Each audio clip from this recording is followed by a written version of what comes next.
Ay, naulan. Naambon na naman. Ay, sumakas! Pupunta kami dito. Ayun to, fish pond. Ay, ang daming isda.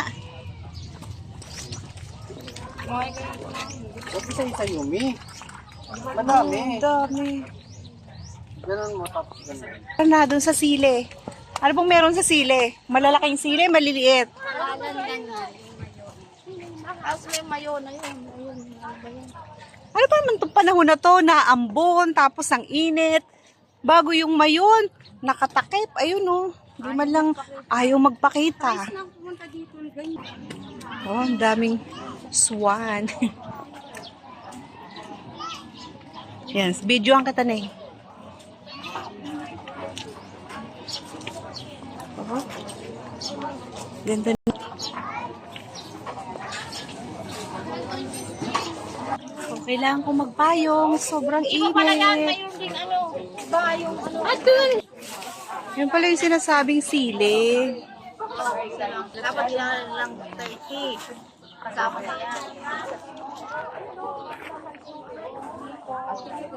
Diyan na lang ang sarap ng picture. Maganda doon.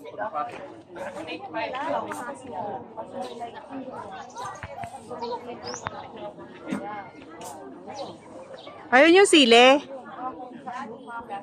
Pala sili lang palang ano. Kala ko ano yung sili. Ano ba yung ano? Sige po. 7 po, 1 Oh, ang ganda ng bulaklak. Oh.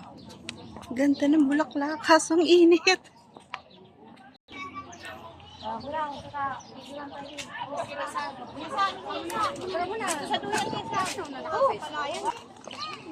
Papakain tayo ng isda. Ayan na. Dami. Yan. Hoy. Daming isda. Tilapia. Ito pa. Busin nyo.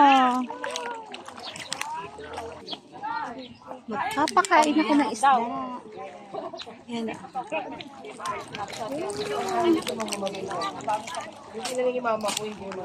Ang daming isda. na po natin ang SS, pwede na po tayo munang pumunta ng susunod na tapos saka na magpapa-appointment ng landbang. Madali, wala na LOI. SS po. Pabalik lang sa tayo. Ito, ang daming sunflower. Oh, diba?